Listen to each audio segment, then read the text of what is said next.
Hello, everyone. Good afternoon, or should I say good morning or good evening from wherever you are in the world. So the session is about to start. I'm going to share my video in a while. So just a moment. I'll be with you.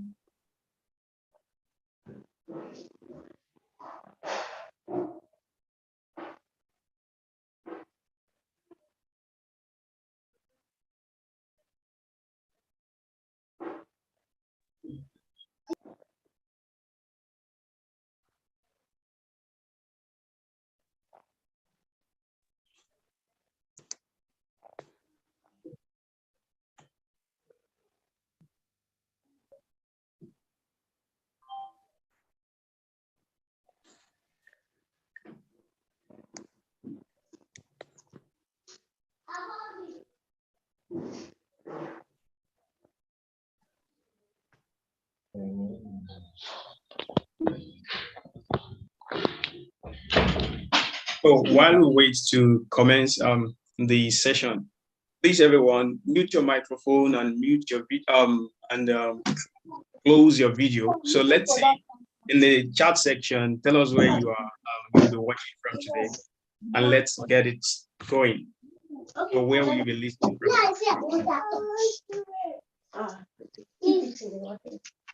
I'm busy. Thank you for everyone.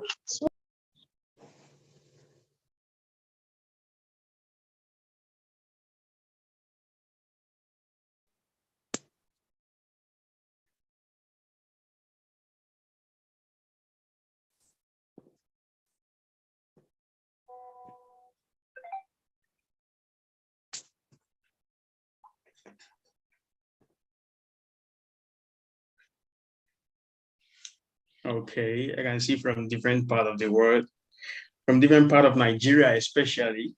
So it's a beautiful day. I'm very sure we are going to have a very interesting and insightful session today. So at the end of today's session, you should be able to start your own freelance journey if you haven't started yet. And if you've started, then you should be able to make significant progress. Yeah.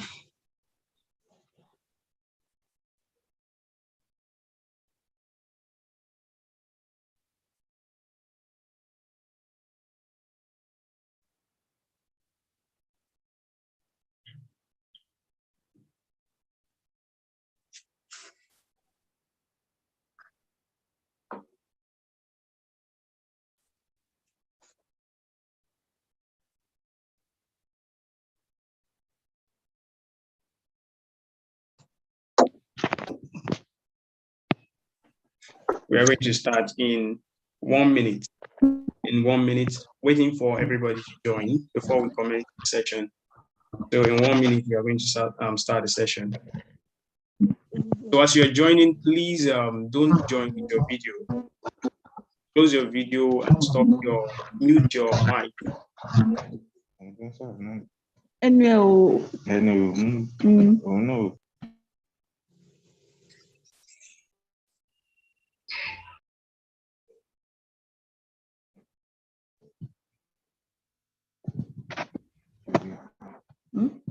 Video. Video.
Okay.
Okay, so the session is going to start now. I believe we all have our resources ready. And if you are unable to join the Zoom session, perhaps I think I can see we have 93 participants here already. So if you cannot join, okay, so if you cannot join the session here, you can just click the YouTube link that has been shared to the WhatsApp group where you all belong, most of you belong to. You can just click that and you'll be able to join directly on YouTube. So today is going to be a very beautiful session with you all. Good afternoon, good morning, good evening, everyone from wherever you are.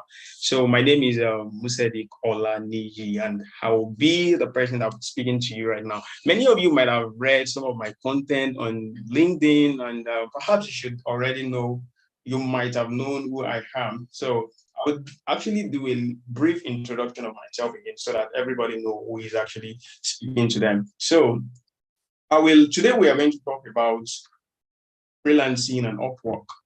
Part of the session, because I believe many of us here don't even know what freelancing entails. So many of us don't know what Upwork is. So what we are going to do is that it is not only going to be a session that will be beneficial, to those who already have the idea of freelancing and Upwork.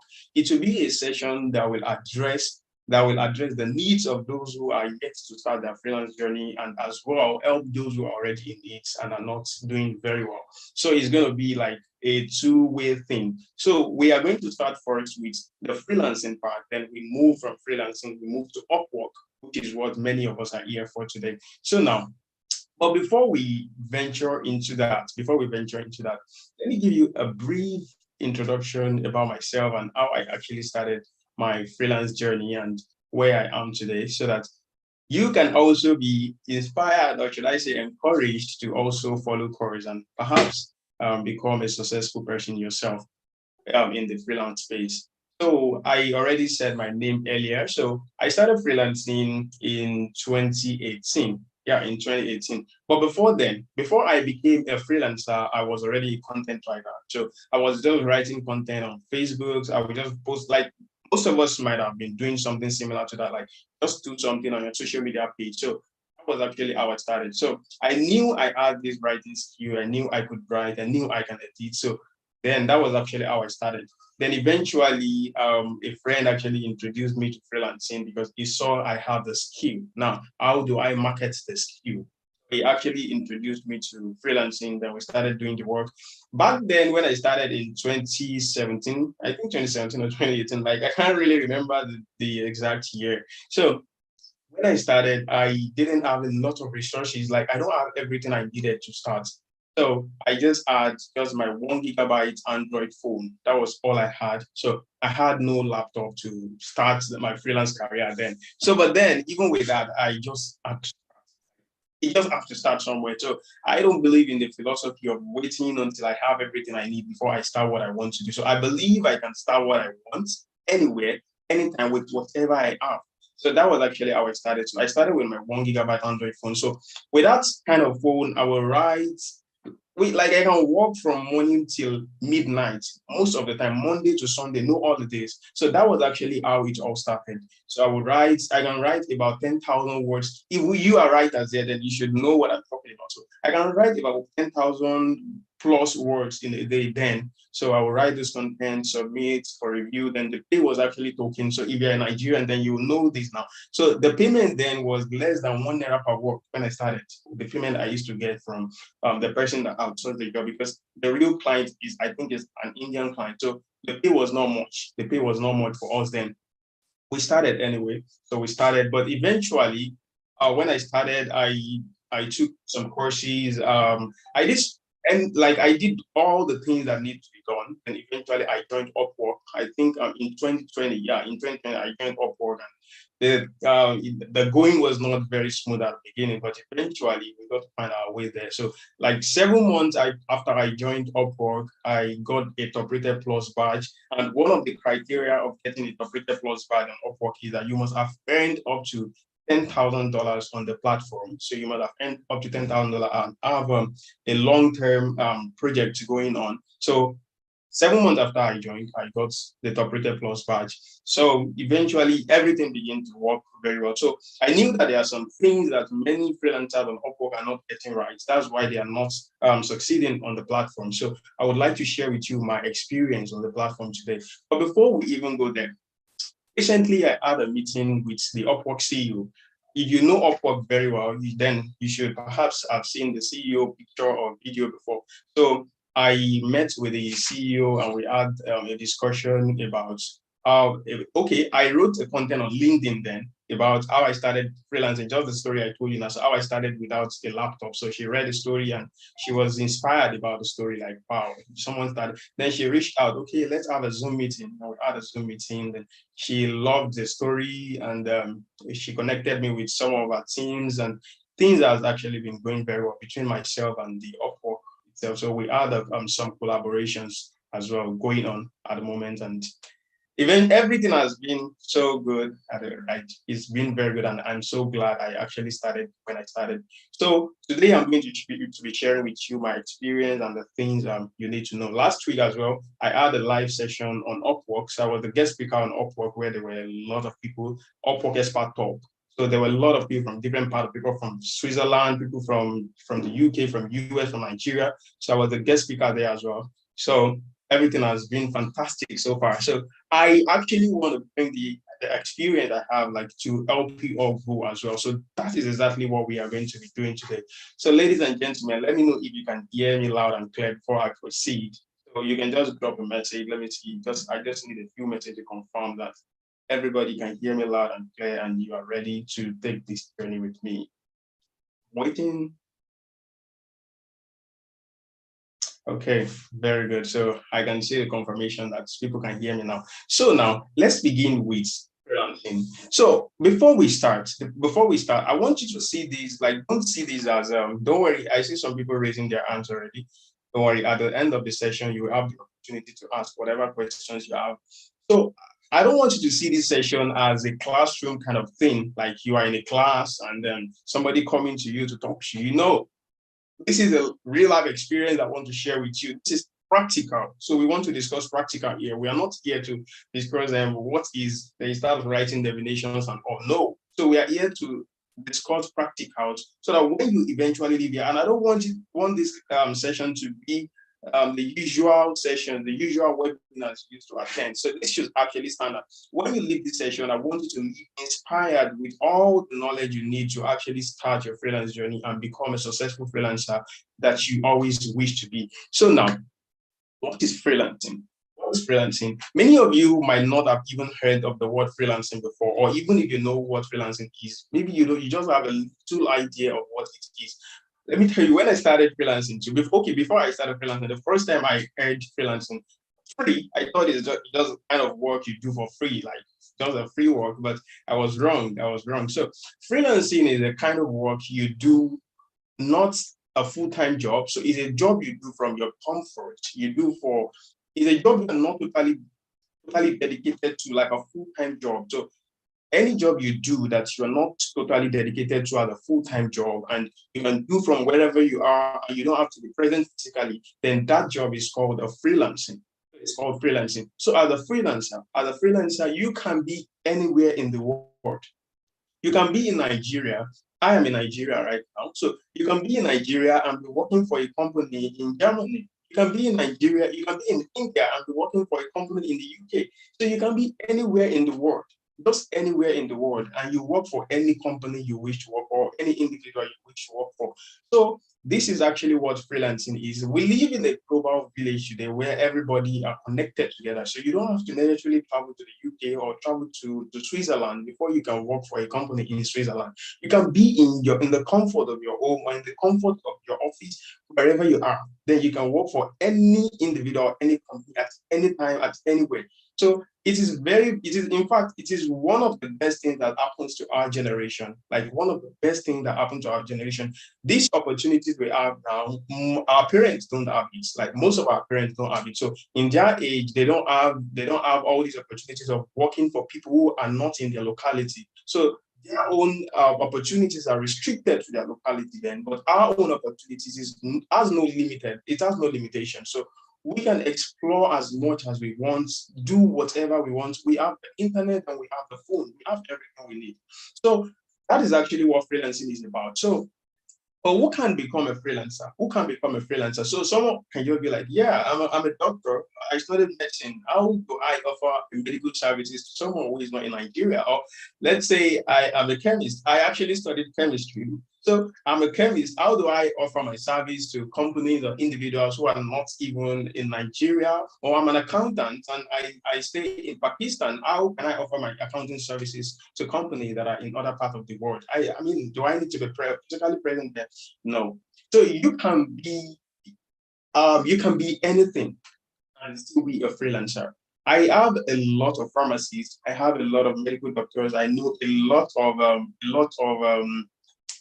lot of people in different fields who are actually freelancers, and there are different skills you can actually acquire. For instance, as an accountant, you could be a specialist. You can be a specialist that will be writing about accounting content. You could be writing accounting content. That aspect, you are a writer who specializes in accounting. So you are writing accounting content. Then you could be an accountant and choose not to even be a writer. So you could be an accountant and choose to be someone that just offers professional services to anybody who needs such service. So you could be an accountant and be working as an accountant, not even as a writer, as an accountant for any company anywhere. So all you need to do is just know where to find those companies, and those are what we are going to be discussing today. So anybody can be a freelancer, regardless of your background. But the thing is, you don't have to restrict yourself to the knowledge you get in the four walls of a classroom. So you need to acquire some new skills to actually put you together for this age and for you to excel as a freelancer. So anybody can become a freelancer. I know that is the question many people used to ask. And one mistake most people used to make is that because their friend is a writer, then they also want to be a writer, but they don't have the writing skill, or because their friend is a graphic designer and is a freelancer, they also want to offer the same service and expect to be a successful freelancer. No, that's not how it works. You just have to find what works for you, then acquire that skill, then you start offering that skill. So that is actually what freelancing is about. So, and now you understand that anybody can actually be a freelancer regardless of your background. So now, what are the steps to become a freelancer? What are the steps you need to become a freelancer? So I hope you are taking note of this. So now we have explained what freelancing is. Now you understand what freelancing is. Now you understand who can become a freelancer. We said anybody can actually become a freelancer. So anybody can become a freelancer. So now, what are the steps? What are the steps to become a freelancer? So you can see, I said this session is going to be two. So it's going to be a session that starts with a kind of introduction that explains the basics for those who don't understand what freelancing is. Then the second session will be about those who are already in the system and already wants to know how they want to grow. So we're talking about freelancing now. Then from there, we are going to move into Upwork, which is the marketplace, and we are going to get that as well. So now, steps to become a freelancer. Steps to become a freelancer. Okay, now I have decided to actually become a freelancer. Okay, Olani has explained that, okay, anybody can become a freelancer. Then I'm a nurse. Then how do I become a freelancer? Okay, will I just sit in Nairobi and just inject somebody in Kenya? Oh, okay, Nairobi is in Kenya, sorry. Will I sit in Nairobi and inject somebody in Beijing or inject somebody in Japan? So how do I offer these services? So now this is how it works. If you want to become a freelancer, there are some skills you actually need to acquire. There's some skills you need to acquire. If you already have the skill, then you need to market that skill. You need to offer that, take that skill to a marketplace where you can look for individuals and companies who actually need your service as a freelancer. So now, what are the steps? Now, let's take it. Step one, you need to get a skill. You need to get a skill. How do you know which skill you need to get? Okay, you don't even know, you don't have any skill yet, but how can you acquire this skill? All you need to do is to go online with your phone. As I'm explaining now, you can actually do that. Like you just take your phone and go online and search for the top freelance skill on Upwork. I'll be using Upwork in this session because I'll be using Upwork. There are a lot of freelance platforms you can use. There's LinkedIn, there's Fiverr, there's Upwork. A lot of freelance skills you can use, but because I'm used to Upwork, and that is actually where my experience lies. So that is why I'll be focusing more on Upwork in this session. So now, you go online, pick your device. Okay, relax. Okay, let's continue.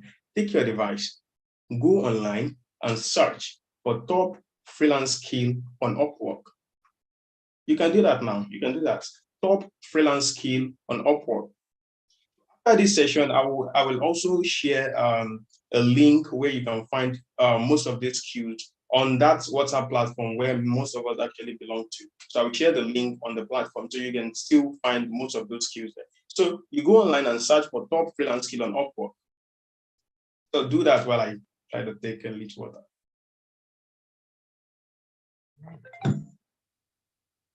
Okay, so if you have done that, then what you need to do now is you need to look at each of the skills you found online, each of the skills you find online. Then look at which one can you actually offer as a service. Like which one do you love to do most? You find a lot of skills online. You find graphic design, you find content writing, you find accounting specialists, you find architects. Yeah, even as an architect, you can offer your service as a freelancer. So all you need to do is go to that marketplace, then look for companies that actually need the service of an architect. Perhaps they need somebody to draw to draw the plan of a house or just anything they want someone to draw, and you think you can do, then you pick for the job. So you will find all the skills. So now, if you search online for the top freelance skill on Upwork, just as I mentioned now, then you must have seen a couple of skills listed out already. Now look at those skills, each of those skills, which one do you think you love most to offer? Or which one do you think you have the skill already? Okay, you found graphic design, can you offer a graphic design service? Okay, you find content writing, can you offer content writing service? Okay, you find whichever skill you find, now look at it. Which one can you offer? If you don't know if you don't have an in-depth knowledge of all the skills listed out, then you can make further research on each of those skills. Okay, what do content writers do? Google, all the information you need are on the internet. So then you can search what the content writers do, what the graphic designers do, what the programmers do, what do UI UX, what do they do. So look at those skills and take your time. Take your time to research what each of those people do. So if you understand what each of those people do, then you can choose a specialty for yourself. Okay, this one is actually what I want to do. Are you getting the steps? Are you getting the steps? Just comment. Just comment. Let me see your comment here. So just comment here. I hope you are getting the steps so that we are not just talking into the air and people are not getting what we are saying. So I want to see your comments here before we continue. Are you getting the steps I have actually mentioned now? So I mentioned that, okay, very good. So I mentioned that I explained what freelancing is and who can become a freelancer. You don't have to, it's not rocket science. It's very easy. Anybody can become a freelancer. As long as you have a smartphone, you have the internet, and you have your brain, you can become a freelancer. So All you need to do is it becomes, in fact, more easier for you if you're tech savvy, like you are used to phone. It's not just about using Instagram and using Snapchat alone. No, if you are used to tech, then it becomes easier for you. So even if you're not used to tech, you can always learn these things. You can always learn them yourself. So now you get the steps. I said go online and search for the top freelance skills. So when you search for the top freelance skills, then you will find different skills. If you don't really understand what these skills are, make further research. Make further research of what these skills actually entails. What are the services these people actually offer? Now, when you understand that, when you understand, okay, these are the skills they offer, these are the things. Now, the next step for you now is to acquire that skill. Is to acquire that skill. So in this aspect, I'm talking directly to those who don't already have the skill. If you already have the skill, then you don't need to acquire the skill. All you need to do is to upgrade your skill. You could just upgrade your skill, like just learn new things about your field. For instance, I still take courses as a content writer and an editor. I take courses. So you just have to keep updating your knowledge. There's another service called SEO, search engine optimization. So their job is to help you rank your website. So if you search on Google, for example, the informations you find online, the informations you find online, the website that ranks at the top, like the website you find at the top of Google when you search, the job of SEO. They help you rank your website so that people can always see them at the top and always visit your website. Then you get a lot of visitation in the website, perhaps leading to more income for you. So that is another field. That is another field. So there are a lot of fields. There are a lot of things.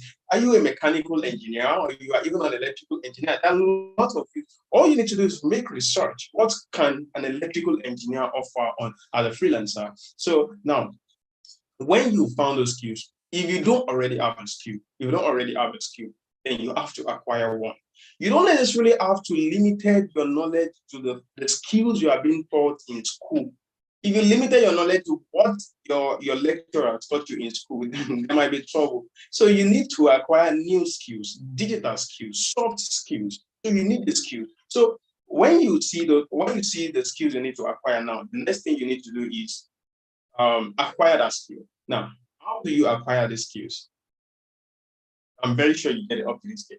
How do you now acquire those skills? Okay, you want to become a programmer, you want to become a writer, you want to become a graphic designer, but you don't have the skill. How do you acquire the skills? So all you need to do, because there will be trouble. There will be trouble if you skip this stage of acquiring the skill. Then you just jump to the marketplace to start looking for jobs. When you get the job, you can't do it. If you can't do the job, you mess up the job, you submit a terrible job. Then the client will leave a terrible review on your profile.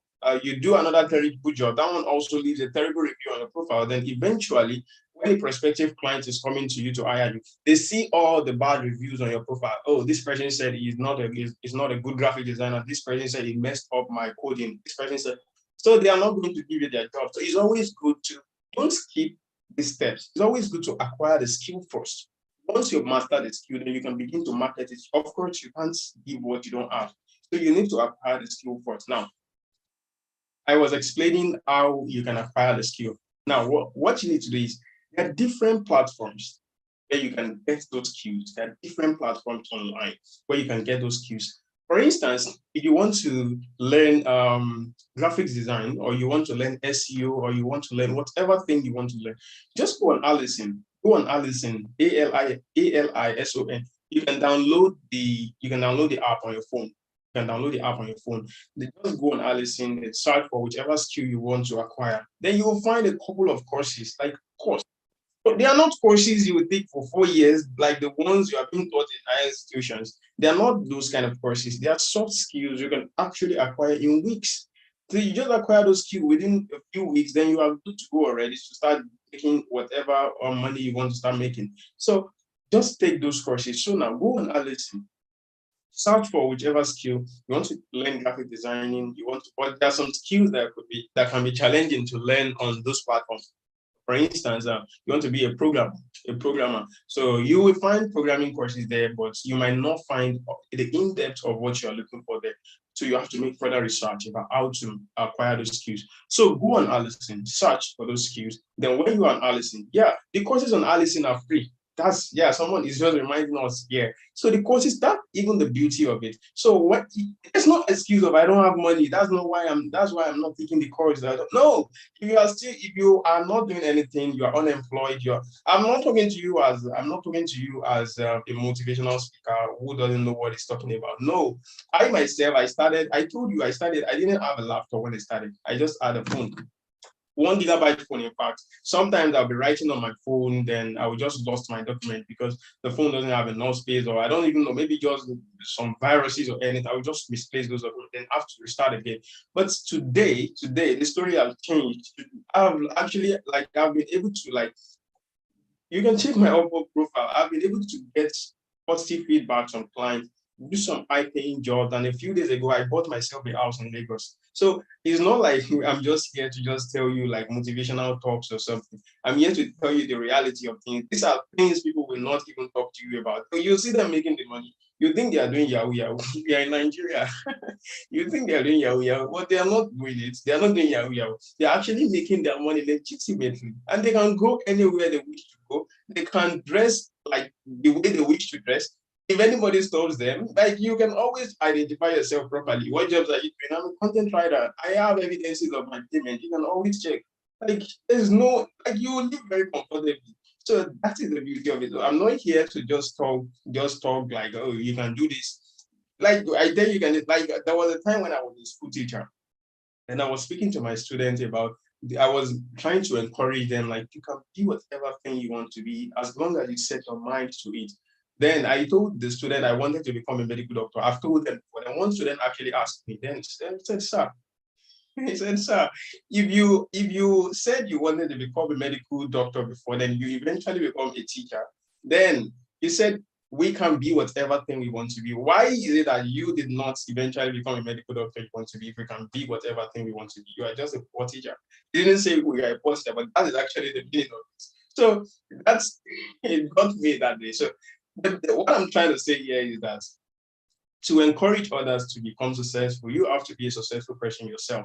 I'm not saying I'm that successful person like I am. I know, like, no, that's not what I'm saying. But I'm saying the story is not the way it used to be. Like, I used to be a broke person who doesn't even have a laptop, but then everything has changed already.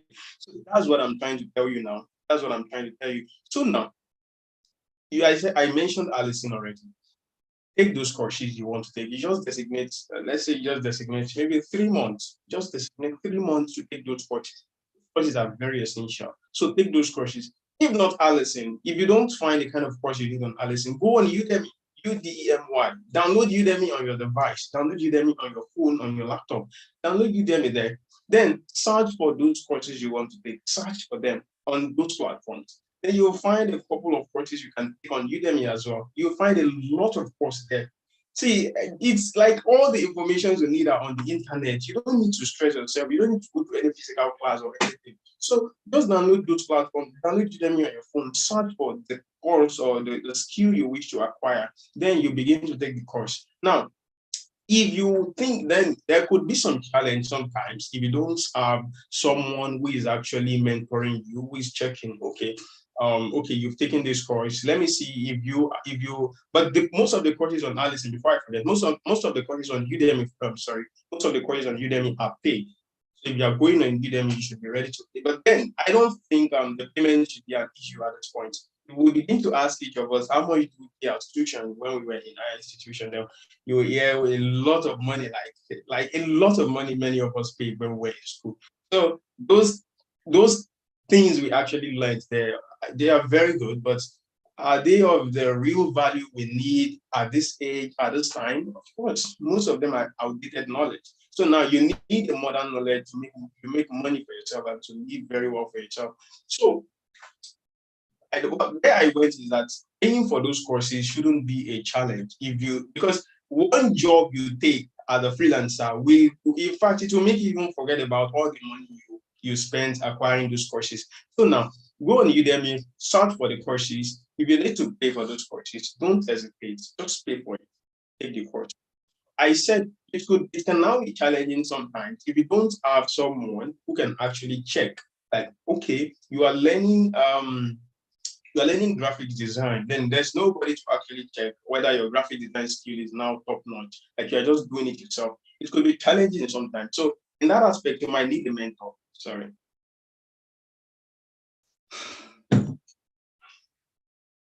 Sorry. So you might need a mentor to just put you through and check your work and all. So that is why sometimes you might need someone who already has the knowledge instead of just going to those platforms. You can in fact take those courses and still look for someone who is in that field to actually put you through. For instance, if you want to learn content writing, it's not enough to just go online and search for content writing courses on Udemy or on Allison.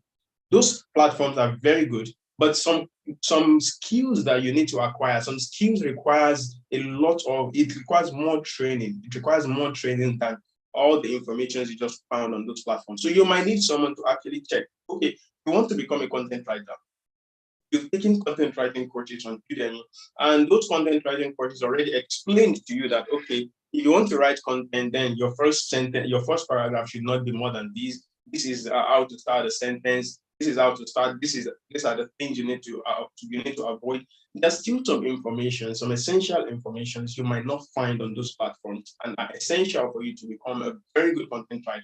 So you might need someone who is already in that field to check your work. So you do the job, you submit to that person cross checks, okay, this is what you are not doing right, this is what you actually need to do right. So in that aspect as well, you might need somebody. I'm not saying you need to wait until you have access to those people.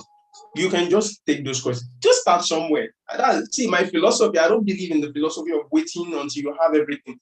Start, just start. If you leave this session today, try to start, just start. That's where it is. If you don't start, then you will never get the results you want. The best ideas in the world you can never compare, or should I say, the slightest action is always better than the best ideas. Because if you don't implement those ideas, then they'll just remain what they are, which is ideas. They will just remain in your head, nothing to implement them. So you always need to take action. So when you leave this session, try as much as possible to begin, like just start. So take those courses, look for someone who can mentor you and check your work. Then just designate, let's say, maybe just 3 months of intensive training.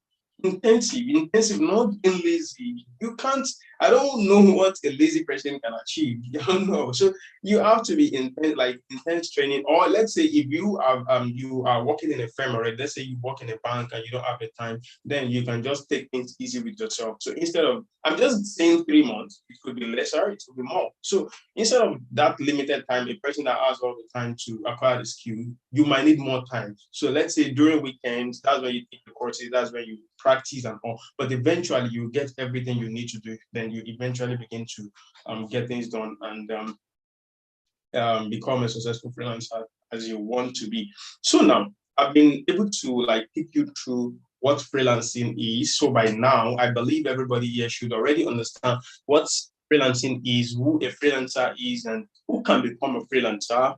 We've explained that, and what are the steps required to become a freelancer. So we've explained those steps. Now, I believe at this juncture, we can move to the marketplace, which is Upwork. Shall we? So that's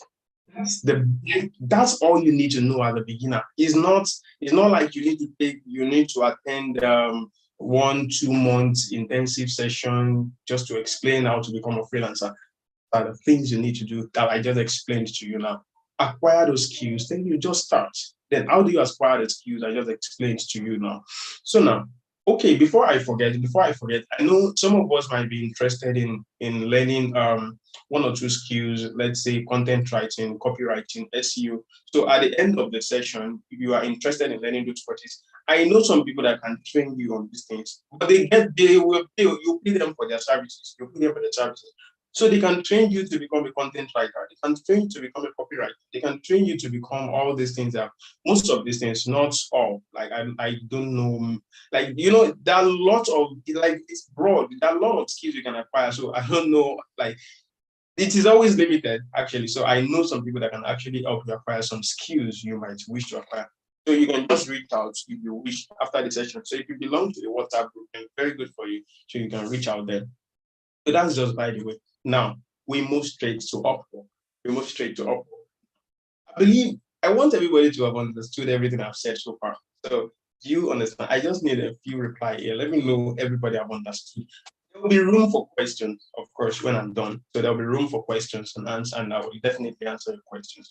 For now, okay, yeah. So I believe you all understood up to this stage. So if you're a newbie and you don't know how to just start, this is exactly how you can start. I've been able to walk you through the stages. Now, it is always it is always in two ways if you want to become a freelancer. The first stage is what we just explained now, which is the skill acquisition stage. Now, the second stage is the marketing. Like they used to say, if you might be the best in your field, if your marketing is poor, then you might not even succeed in that field. The marketing part. Now, how do you market those skills? Many of you here today are in that stage already. So you are in that marketing stage, you have the skill, then you are in that marketing, but you are not doing it very well. So what are the things you need to do if you want to become a successful freelancer on Upwork? So the marketing stage here, I'll be using Upwork as a case study. Now, what is Upwork? Maybe this is even the first time you are hearing of Upwork. Okay, you must have seen the flyer before you joined the webinar, so you must have seen Upwork, but perhaps you might not even know what Upwork is. Upwork is a freelance platform. It's a freelance platform where you will meet those companies. Remember earlier I said as a freelancer you can be in anywhere you are in the world and work for any company or any individual. For instance, a while back I worked with one client like that. So the client actually wanted me to write a speech, like he wanted to deliver a speech. I think it's a Switzerland person. The client is a Switzerland, lives in Switzerland. I don't know what Switzerlands are called. Maybe it's Swiss or something. So then the client stays in Switzerland. They wants to deliver a speech in Dubai. So he needed someone to actually write this that will be delivered in Dubai. Then he reached out on Upwork and needed somebody to do the job. So I submitted my proposals, the long samples I submitted, and reached out to me. Then I wrote the speech for the client. The beauty of being a freelancer. You see me in Nigeria writing a speech for a person in Switzerland, the speech that will be delivered in Dubai, the speech I actually wrote myself. And a while back, I actually wrote an ebook for a client in the US. Yeah, in the US. So I wrote an ebook and the client loves it. At the moment, I work with a Canadian company as an editor. So I work as an editor with a Canadian company. I'm in Nigeria, then working for companies in those countries. How did I get those people? How did I get those? It is through those marketplaces. Upwork, for example. So now, I said I'll be using Upwork as a case study because that is actually what I'm used to. So now, what is Upwork? Upwork is a marketplace where freelancers meet clients. So it's just like I would have used a market in Nigeria but some of us here are not Nigerians, but most of us here are Nigerians. Let me say Alaba International Market in Lagos. So if you want to buy let's say you want to buy electronics, for instance, you know that okay, the place you are supposed to go to buy electronics is Alaba, for example. So at that point, you are the person who needs electronics, will meet a person that sells electronics. So that point is the marketplace. So so as I'm explaining now, Upwork is a marketplace, but not a physical marketplace. It's not a physical marketplace. So it's an online marketplace where you visit, then you see clients telling you, okay, we need a person who can actually offer this service. We need a person who can offer this service. Then you are the freelancer. You know that this is indeed something you can offer as a freelancer. Then you bid for the job. Don't worry, I'll walk you through how you can bid for those jobs too. Within the limited time we have together, I will walk you, like I'll open my own Upwork profile for you and show you from the top how the stuffs work. And if you want to bid for a job, how you can go about it. We don't have all the time in the world, but then these are essential things you need to learn before you leave this session. Because by the time you leave this session here, I want to ensure that you already have most of the things you need. Just go there and start doing your thing yourself. So now, when you go on Upwork, Okay, I was explaining Upwork, what Upwork is. So it's a marketplace where clients and freelancers meet. So there, the client brings the job, he writes a job posting. Okay, I need a freelancer who can do this. Then you as a freelancer, it's a job you can actually do. Then you bid for that job. Then there could be a lot of people that will submit proposals for that job. Just like, for instance, an engineer needs somebody who needs a carpenter for his house, for a house he's supervising. So he could invite up to 10 engineers and up to 10 carpenters to then compare their proposals and their experience and their prices, then eventually go for the best. That is the similitude of Upwork. So when you submit proposals, you are competing with people from different parts of the world. People from the UK, people from the US, people from India, people from Pakistan, people from different part of the world submit proposal for that same job. And sometimes you could have up to 50 people submit the proposal for a single job. So it is always about the survival of the fittest. So you always have to stand out from the crowd if you actually want to succeed on that platform. So that is actually what Upwork is. So you bid for jobs, then you get a job. So, but how does Upwork work? How does it work? That's what I just explained now. So how it works is that the client comes, they post a job, then you like the job, you think you can do it, you bid for the job, then if the client likes your proposal, then it comes for you to do the job for them. So now, I will share my screen in a moment. I will share my screen in a moment so that you all can see what I am talking about. So it doesn't just look like I'm doing the talking alone. So I will share my screen and you can see what's how to bid for jobs and all. So that's what we are going to do now. Hope you are enjoying the session. So you can just reply that. So I hope you're enjoying the session and getting some valuable points. But I want to open my, okay, sorry.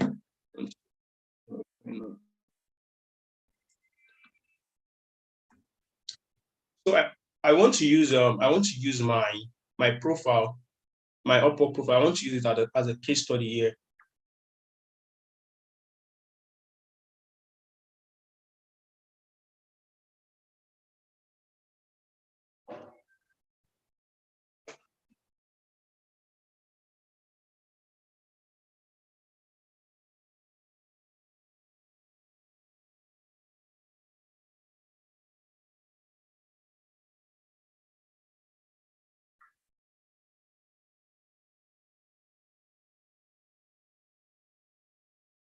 Okay.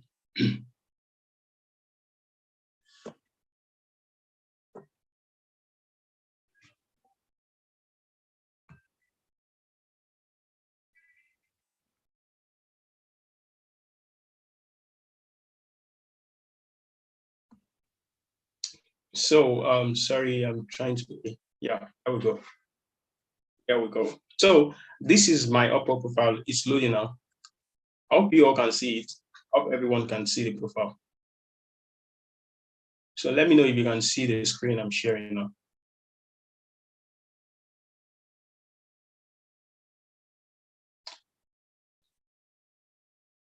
So this is what a typical Upwork profile looks like. What it looks like. So at the top here, you see my profile picture here. My picture here. So I want to confirm that everybody can see what I'm sharing. Can you all see it before I continue? Please respond. Can you all see it?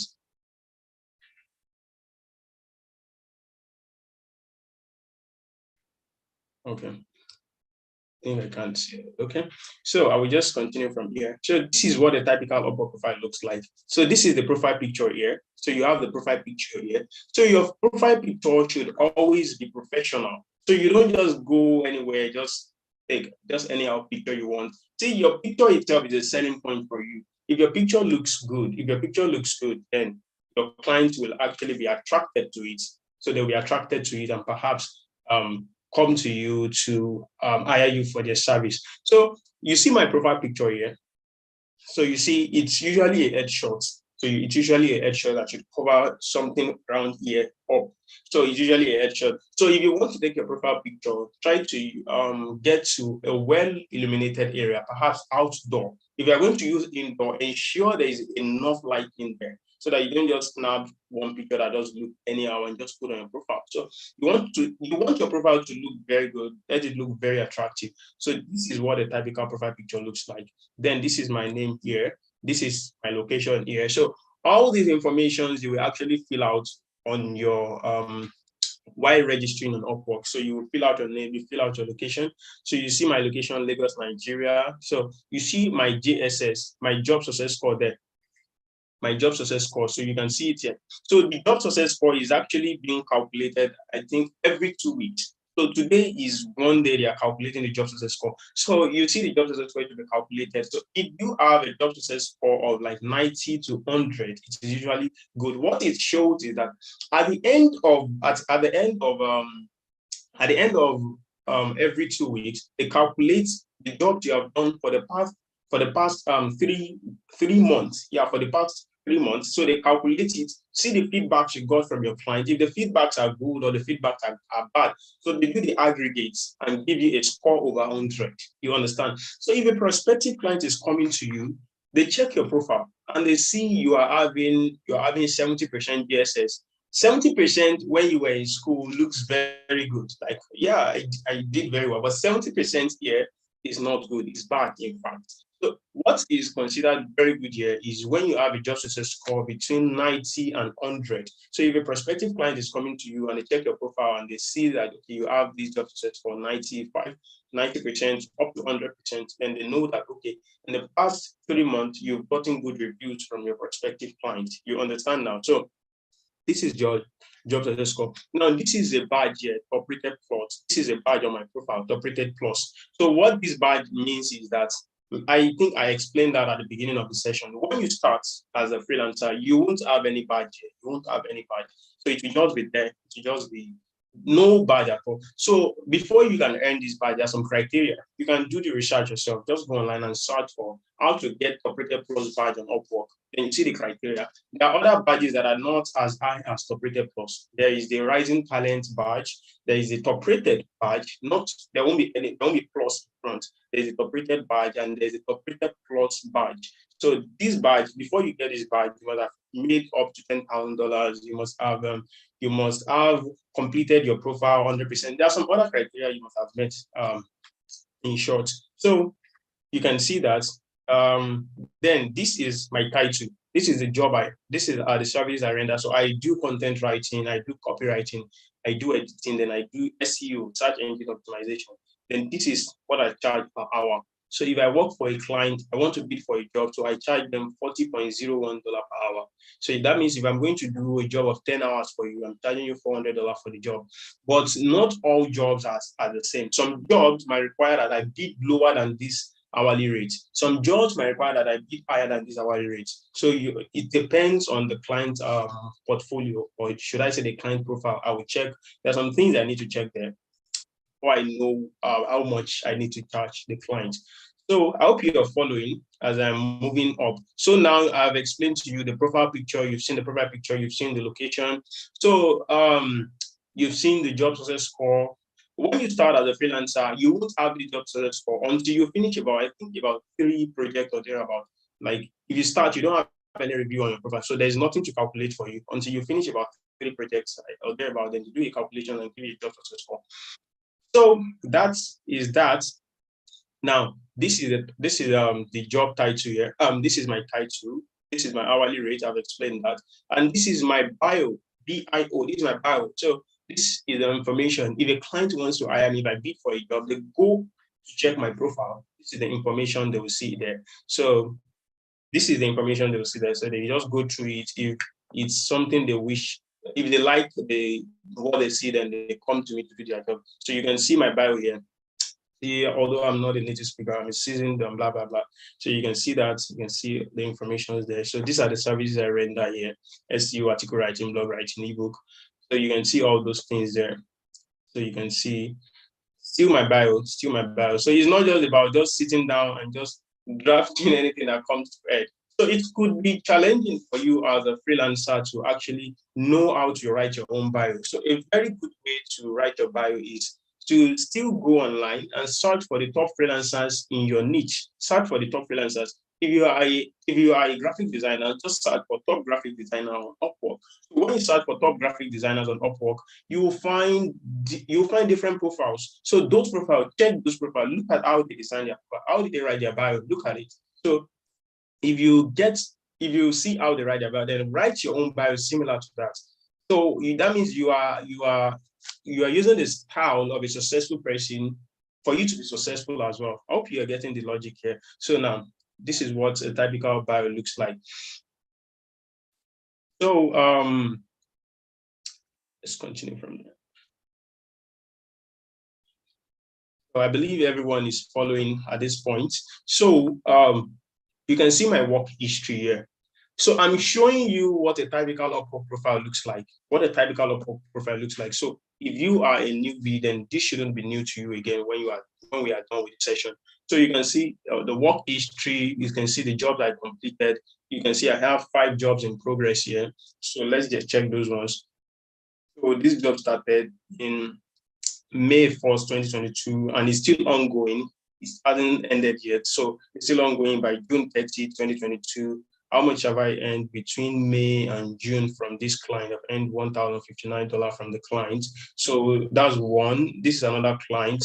This job started March 23, 2022, job in progress. So this job is still in progress. This is what I've earned. So you can see how it works live and direct. You can see all that. So these are my work in progress. Those 5 jobs in progress. Some people actually have more jobs. You can see some people having up to 40 jobs in progress. You can see some people don't have any job in progress. So it depends on your own style. It depends on your own style. So if you wish, you can have a lot of jobs. If you get those jobs, if you wish, you can have a lot of jobs. And if you wish, perhaps you have other things you are doing, then you don't want to like just designate all your time for the job to get here alone. Then you can just get as little as you can here, then supplement with the other things you need. So these are the jobs I've completed so far. I've completed 52 jobs on the platforms. So I'm showing you so that you understand how the system itself works, so that you understand how it works. It is not classroom discussion here.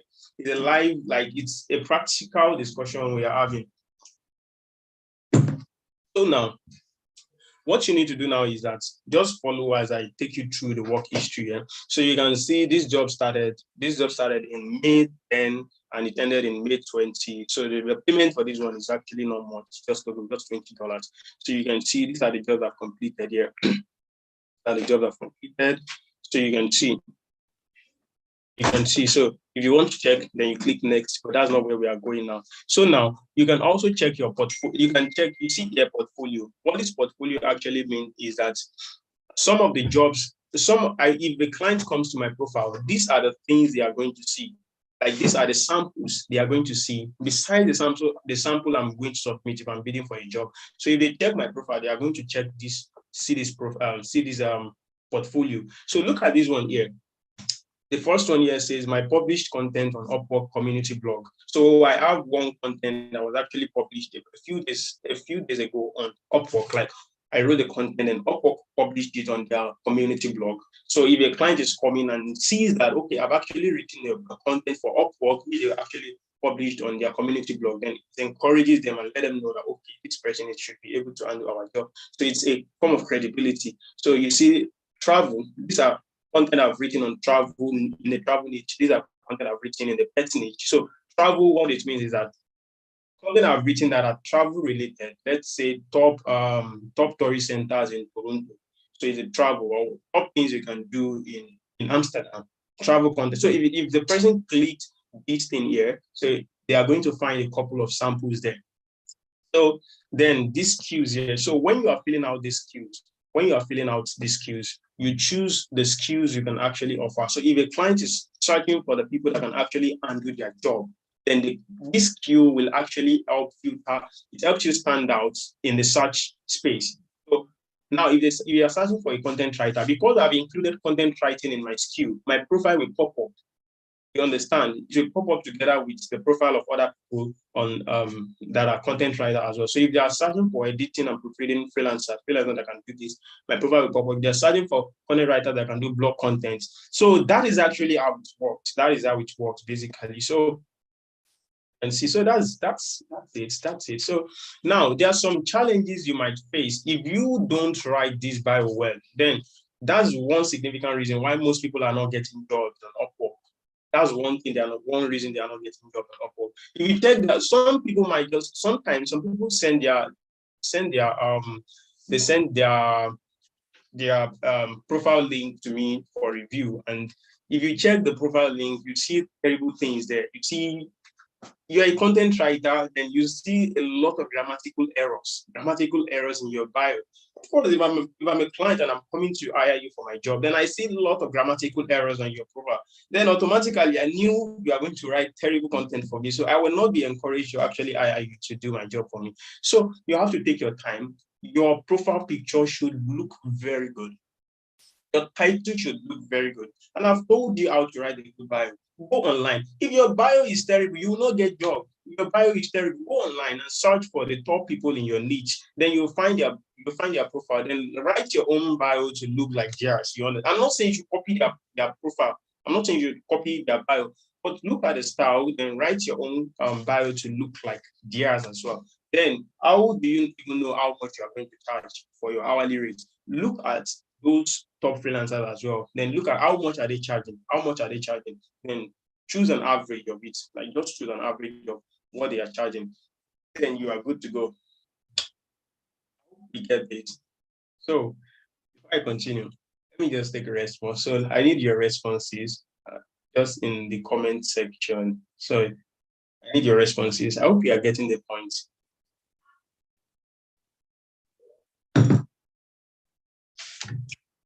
Okay, so very good.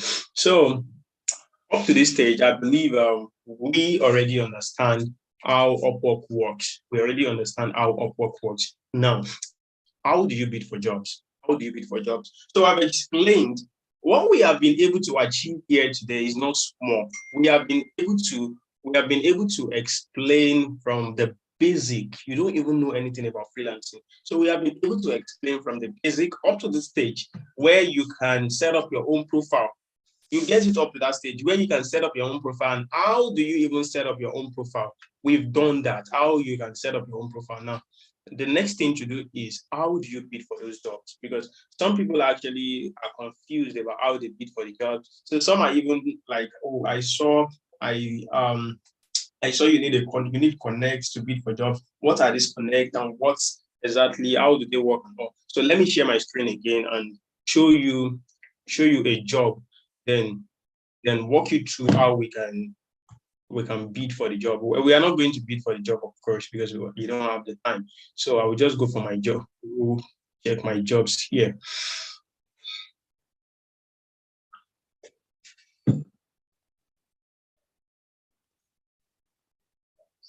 Okay.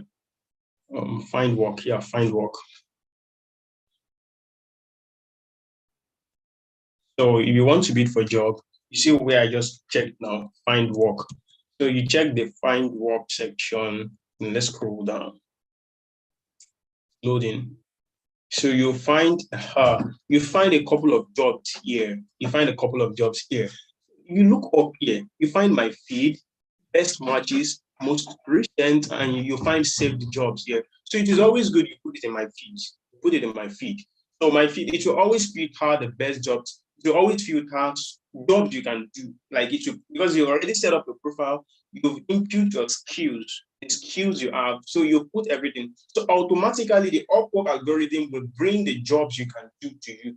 So you will not set up a profile as a content writer, then the Upwork algorithm begins to bring jobs of a graphic designer to you. No, you begin to see jobs of, you can see SEO specialists. On my profile, the one I shared earlier, you saw SEO there, right? So you can see SEO specialists, so you can see different jobs here.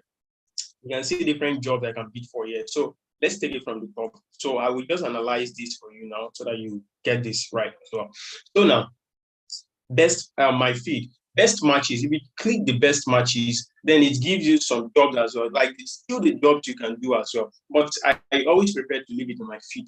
So if you click most recent, so it will bring jobs that are just uploaded, like new jobs that are uploaded. But still, I still prefer to put it in my feed for myself. That's what I do. So if you scroll down and you still don't find a job, it's not every time you find a job you can do it. So sometimes I can just scroll through for a whole day, like from morning till night, and only find 3 jobs I can confidently do myself.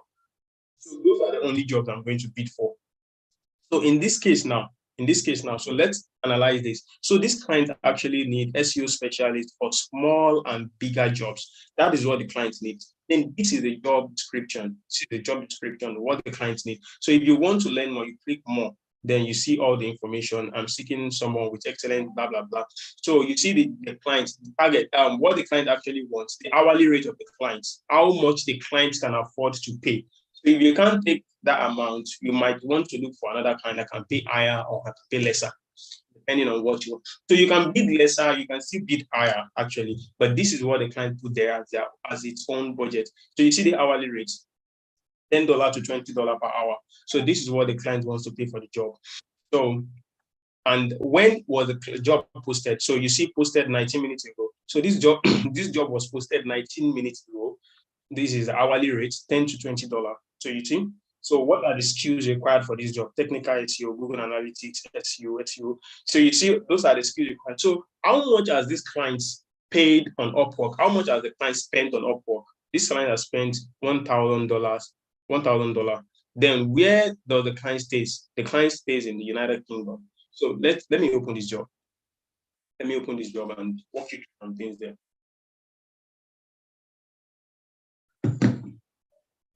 Okay. So now I want to analyze this job posting for you now. I want to analyze the job posting. So, okay, so because we just loaded now, so it says the job was posted 22 minutes ago. So, and the client is not specific about the location of the freelancer he wishes to hire. So this client can actually hire any freelancer from any part of the world. You see, worldwide. Some clients will specifically indicate which country they are looking for. They might be looking for native speakers. Let's say they could just write there UK, US only.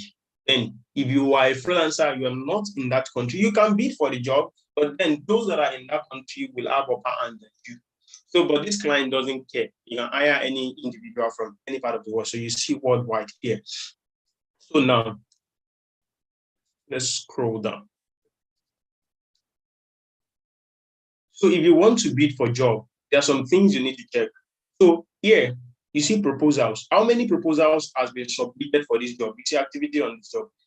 20 to 50 proposals. You can see just 22 minutes ago, just 22 minutes. In 22 minutes, 20 to 50 people have submitted proposals for this job. And when was the last time the client viewed the job? 27 seconds ago. So that means the client is actively checking the proposals. So the client has actually, is he interviewing anybody yet? Of these 20 to 50 proposals, the client has not interviewed anybody. So if the client is interviewing one person, you see one here. If the client is interviewing 2 people, you see 2 here. How do you get it? So how has the client spent and sent invitations to any freelancer? So besides those that will submit proposals for a job, the clients also have the chance of inviting freelancers to their job. So freelancers who doesn't even know they've posted jobs. So you might be a freelancer and you are not even aware that the client have posted a job. But because you've set up the profile very well and you've integrated the right skills there, and what you are going to do next is that your profile will always pop up when a client requires a kind of service, like I said earlier. So your profile will always pop up. So when the profile pops up, then the clients can actually hire you. So the clients can send an invitation. That's exactly what you see in this case here. So the clients already found some freelancer who can offer that service and sent invitations to them, invited them to the job. So invite sent 7.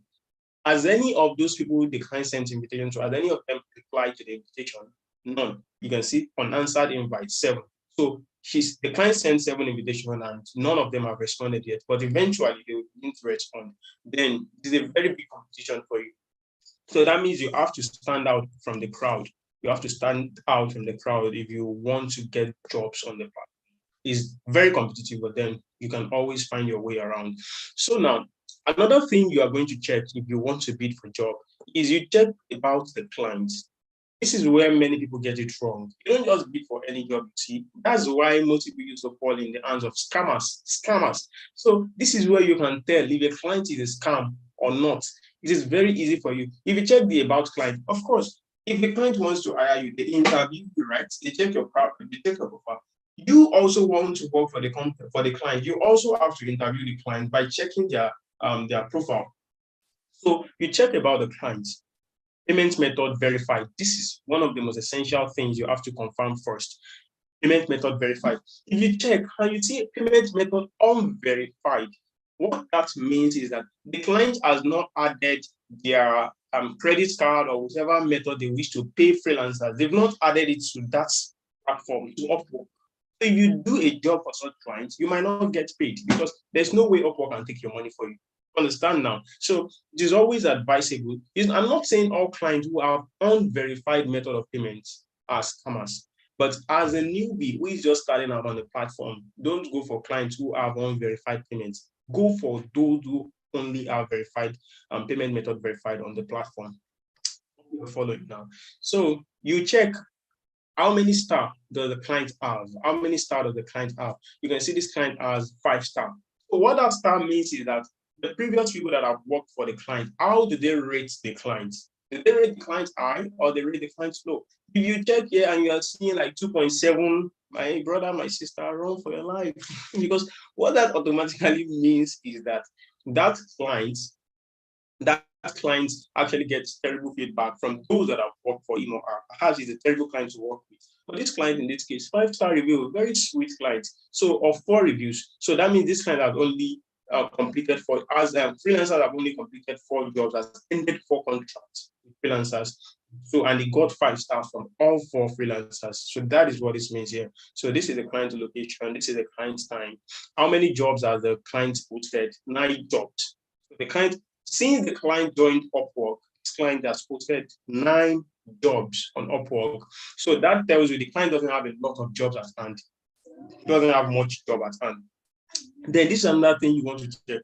What is the IR rate? What is the IR rate?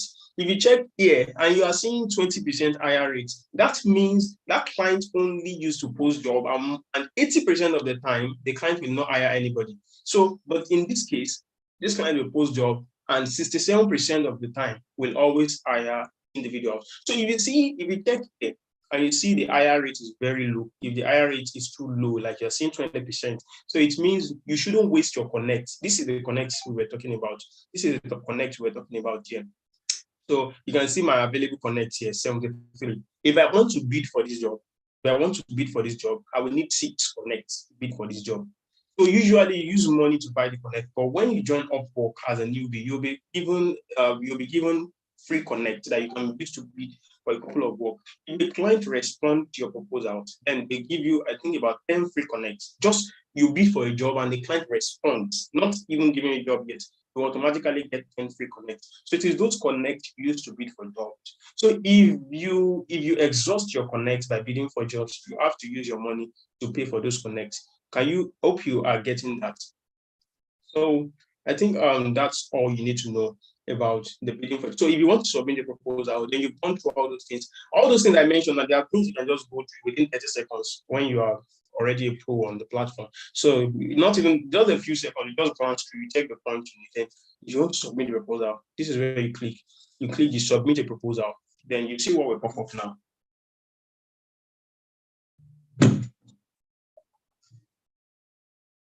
So if you want to submit a proposal on the platform, this is what you do. So I have about 3 different. I have one profile, one Upwork profile, but then in that one profile, you can create specialized profile. So I have 2 more specialized profiles. So I have one profile for editing and proofreading. I have another profile for content writing. So if I want to be for editing and proofreading job, I can choose this one, or I can use my general profile. So let's just go with my general profile here. So if I want to bid for this job, so you come down and you come down here, you set your hourly rate. If it's hourly, so some jobs are not hourly jobs. So some jobs are fixed contract. So some jobs are fixed contract. They tell you we are going to pay $100 for this job, not per hour. So they give you a fixed job, a fixed price. So you input your fixed price, what you are willing to pay for the job. So in this case, this is my own. Automatically, if you are bidding for hourly jobs, Upwork will put the hourly rate on your profile. If you put it on your proposal. But because this client actually, the budget for the client is 10 to 20 $20, so I can easily change this if I want. So I can change it to like, let's say I'm changing it to like 20.01, or let me remove the 01, changing it to $20. Automatically, when I input $20, you see what happens.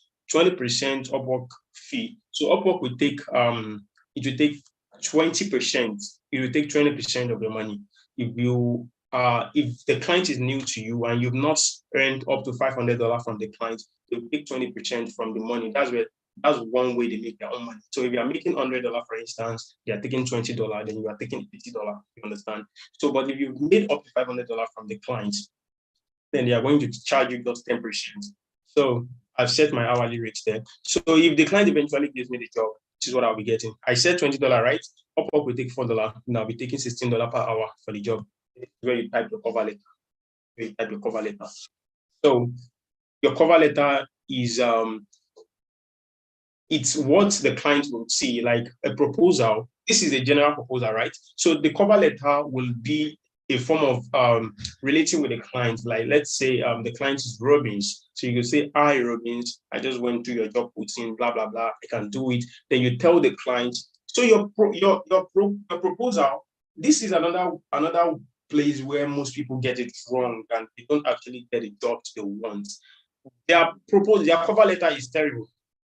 So you don't just go online and copy a cover letter for content writer. Then every job you want to bid for, just post that proposal there. No, that's not how it works. So you write a unique cover letter that answers the client question, or should I say, a unique cover letter that explains how you are going to help the client solve their problem.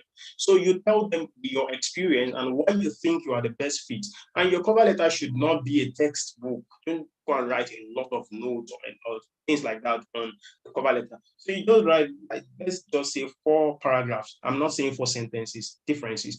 4 paragraphs, like paragraph 1, paragraph 2, paragraph. Then when you are done writing your cover letter, it's always good to start your cover letter by referencing your client's name. So you remember earlier I showed you where you can check the client's history, what the previous freelancer said.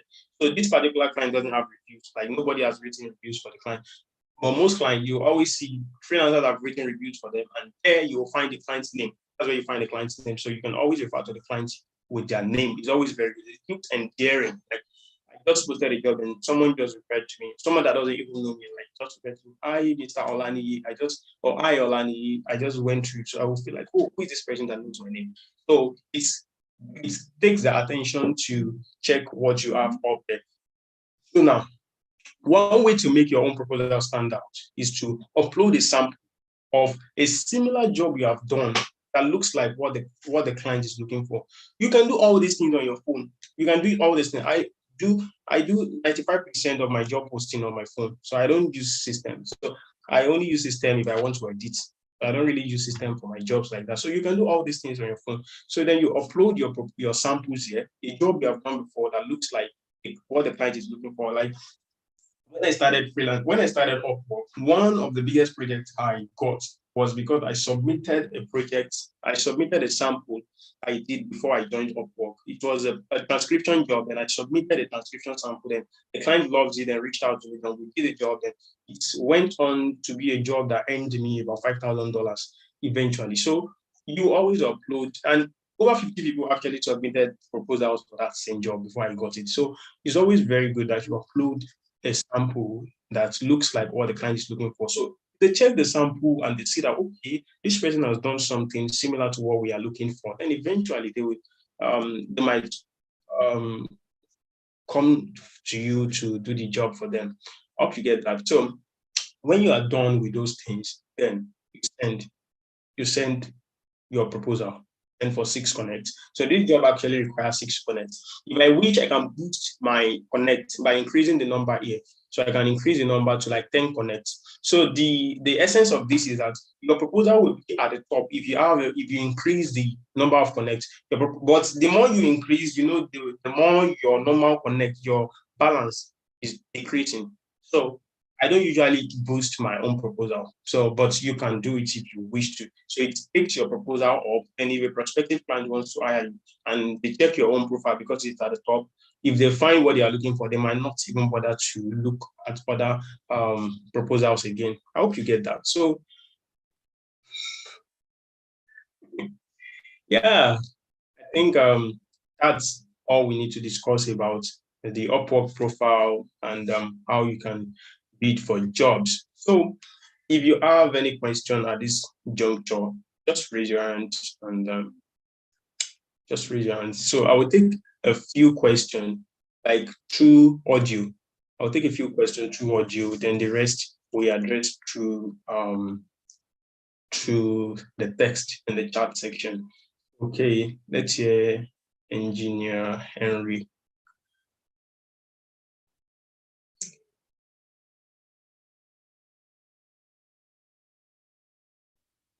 Okay.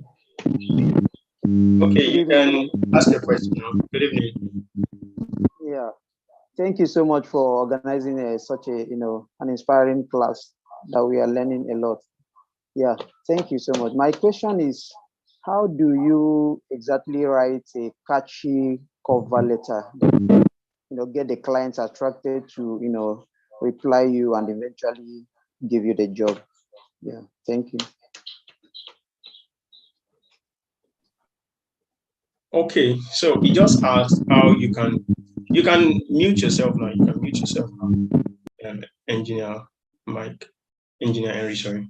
So how to write a catchy cover letter. Like I said earlier, you don't just go online and copy. That's what most people do. So, and clients are very sensitive. They can tell if the cover letter was actually copied and just pasted to them. I explained that you review the job post. And when you review the job post, look at a specific thing the client needs, the specific thing. Now, your cover letter should be about your client, not yourself.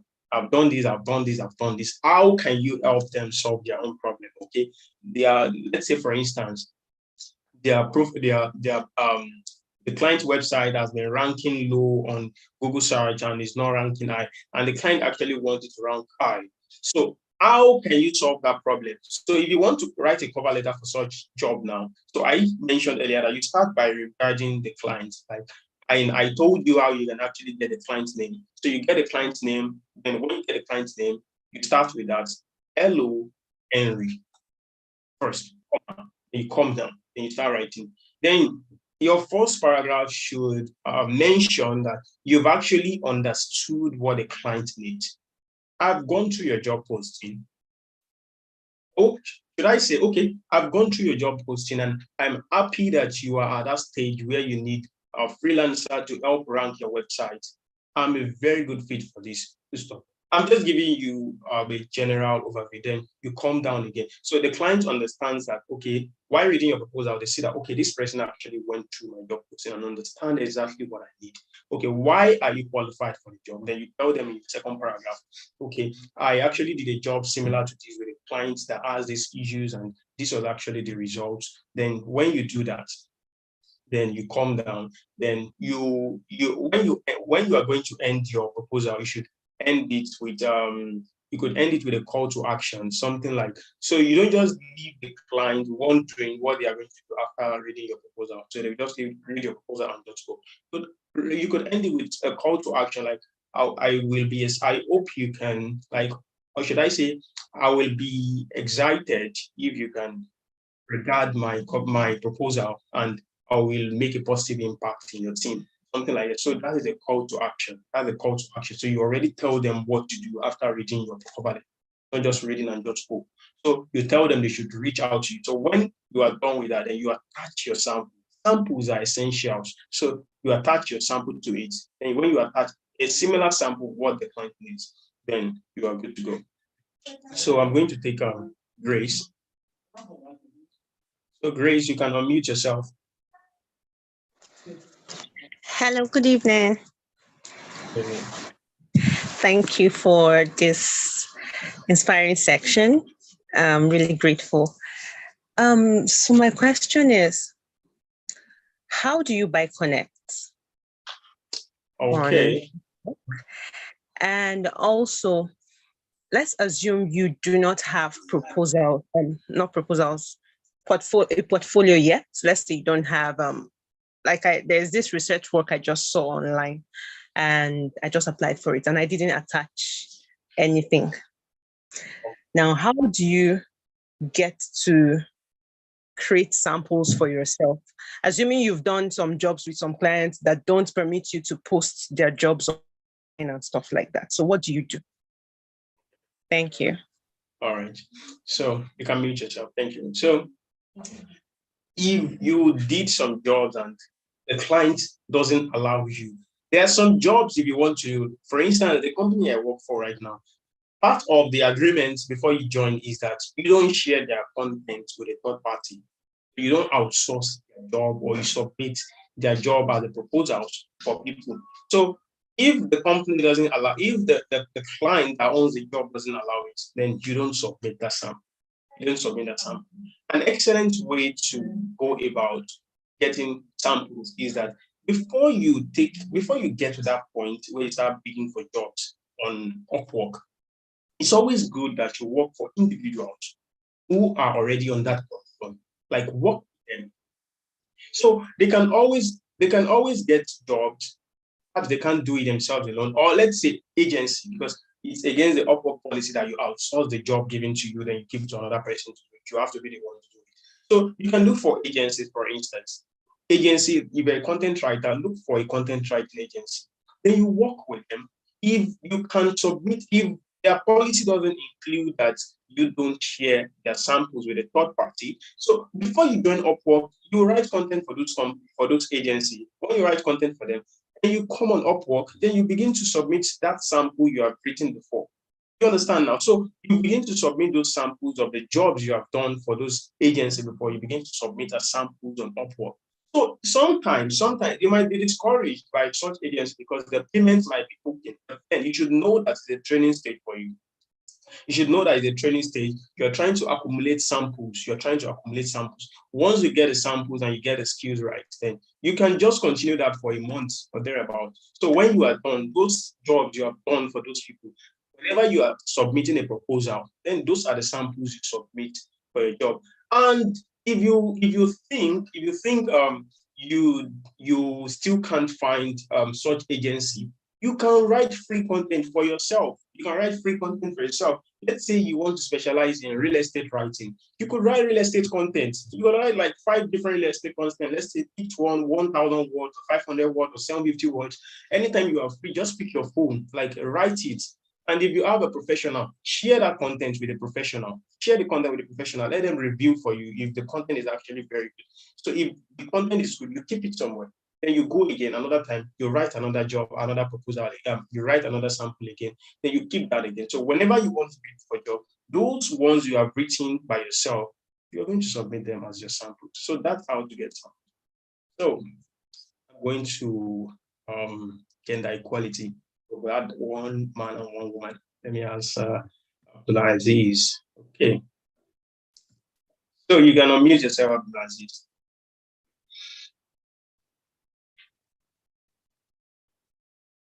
Okay. I don't think he's available. Abdulaziz, you can unmute yourself. Okay. Let's move to the next person. Ahmed. Okay, he's back. Okay, you can ask your question. Abdulaziz, you can ask your question. I think he's unavailable. So let's move to the next person. Ahmed. Okay. Ahmed, you can unmute yourself and ask your question. Oh, thank you very much, sir. All right. I've been able to set up the Upwork. Actually, I've been introduced to it not quite long, and I've been able to make some proposals to the site, but I've not been able to land jobs. But I have a challenge recently, and the challenge is that the format and the spreadsheet of the samples of the jobs that I do attach with my phone before, now it's not getting attached anymore. And I was trying to ask the Upwork tech team, maybe the mobile app is going through some kind of maintenance. Maybe that's the reason why it's not uploading because it used to upload before with the same phone. But my job proposals are being granted via the laptop. But at the moment, via my phone, which I'm using for this webinar session at the moment, is not going through. So So that I'm means not you can. able. That means you can attach sample on your laptop, or you can attach sample on your phone. Yes, but I've been able to be doing that before, but with Freelancer, I can't do that. So I've Wow. gotten in contact with the tech team with the service support of Upwork, and they told me that they are going to introduce me to their tech team, but they've not done that, and they told me not to further send another email. So I wouldn't want like maybe that it will be provoking. It might be like they've told us not to do that. So that's the junction I'm at the moment. Okay, that must be a technical issue, or I don't know. Have you tried to change your phone as well? Like try to bid on another phone? Actually, I've not tried that. I think you should. So sometimes there was a day you can mute yourself now. There was a day I got on Upwork and I noticed my message, like I couldn't access my messages again. Like what was happening? So I was like on my phone actually. So I couldn't access my phone. I was confused, like what do I need to do? What until I had to clear my cache. Like I went to the settings, my phone settings. So that's why I said you might need to change your phone. Like try to log in on another phone. But then if you are going to log in on another phone, be careful not to log in on someone's phone will also have Upwork logged on their device. If you have two Upwork accounts logged on the same device, then the Upwork algorithm will pick that you are using two accounts. The two accounts might be suspended. So what you are going to do is that try to get another phone, and that phone should be one that doesn't have another Upwork account logged onto it. Then try to troubleshoot your problem. Then try to bid for it and see if you can. Because I think that should work. Because that day when I couldn't access my messages, I went to clear my cache. I think you can do the same thing too. Just go to your phone settings, your phone settings and check your Upwork app, not Upwork settings, your phone settings. Then go check your Upwork app. Then you go and clear your cache. In fact, if it's even possible, clear your data and log in back on your device and see if that solves the problem. So I'm going to take a female now, Elizabeth. Elizabeth, you can unmute yourself. Thank you so much. I was actually expecting you to call me. So I'm actually having this challenge. I've actually seen so many people having the same challenge before. So when I opened Upwork, I didn't get jobs until I changed my location. Okay. Yeah. Until I changed my location to Canada, then I started getting jobs. But now that Upwork have said we should change our location back to Nigeria, like we should re-verify. So we have to change it back to Nigeria.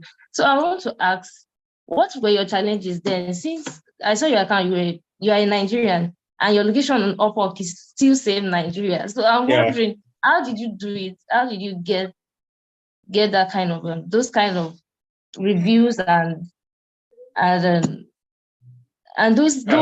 I got your question. signs, and you're still a Nigerian? Yeah, I got your question. Don't worry, you don't have to be a Canadian to get jobs on Upwork. Okay. You don't have to review your location. You can mute yourself. Thank you. So there are some challenges that comes with when you come from a particular part of the world, especially if you are not a native speaker. Native speaker, I meant people that are not Americans or are not Europeans. Native people that are native to English, especially if you are a freelance, if you are a content writer. So especially if you're a content writer. So you might have that challenge because most clients believe that some people from some part of the world are actually better than others in another part of the world, which is not true. So they believe that if you are not a native speaker, you are not an English-speaking person, English is not your mother tongue, then definitely your content will not be as good as someone whose mother tongue is English, which is wrong. Of course, I'm Yoruba, and I find it difficult to write Yoruba. So if someone who is actually from India actually learns Yoruba and is very good in Yoruba, then why will a client say they want to hire me for their Yoruba job because I'm Yoruba, and I will eventually mess up their job? And I've edited a lot of jobs written by even native speakers, and I will be like, like, is it a native speaker that actually write this content? You see, the content is not good enough. Like, I don't like the quality and all. And I've reviewed content written by people that are not even native speaker, content written by Nigerians, written by Indians, and are very good quality. So it is usually very challenging sometimes to get jobs if you are not a native speaker. So what you are going to do in that aspect is that you have to set up your profile. It has to stand out. You might need to put in more effort than those who are in Canada or in UK. You might need to put in more effort in the sense that your profile, there must be no grammatical errors there. Because once they see grammatical errors, automatically, I said these people are not good enough. They leave your profile. But if they are looking for that mistake on your profile, you fit for a job, then they are looking for the mistake. Hey, he's not a native speaker, but I like the profile. Let me see if there's any mistake. If they're looking for any mistake on your profile and they can't find any mistake, and eventually they see you are the best fit for them, they come to you. If their reason for not hiring a native speaker, it's not racism, because sometimes we battle racism as well. It's everywhere. You battle. So for the battle is real for a black man, or should I say the battle is real for people who are not native speakers. But you just have to put in more effort. You have to bid more jobs. Like, you have to bid in for more jobs. The formula I used then is that I used to check when I started. I used to check Upwork like from time to time. I check like almost every 30 minutes. Almost every 30 minutes. So in fact, at night, I still wake up again and still. So the scripts bid for as much jobs as you can and ensure you are submitting the right proposals for the job, regardless of your location. And eventually, you don't need to get all the jobs you bid for. You just need a few clients. You can in fact, sometimes you just need just one client that will pay you very well for a job. Then you are good to go. You're good to go. So just set up your profile. Go and review your profile. Because it is even against the Upwork policy that you change your location to where you are not from. If they detect that you are in Nigeria and you are using your location says Canada, they can suspend the account and you might need to defend yourself. So even if you try to change the location, there are ways people actually change the location. But if you try to change the location and you just change the location without doing it the way those people who used to change the location, your account will be suspended automatically because it is against their policy. I hope you get that. So my recommendation is that you try to bid for as many jobs as you can. Try to bid for as many jobs. Review your profile. Ensure there are no grammatical errors. If you are a content writer, use Grammarly to edit your bio. Ensure there are no grammatical errors there. Then eventually you should begin to get jobs. I'm going to take another question from Olabi. Then after this, I think I'll just take 2 more questions from here, and let's say 3 more questions from the comment section, and we'll call it a day. So Olabi, can you please unmute yourself?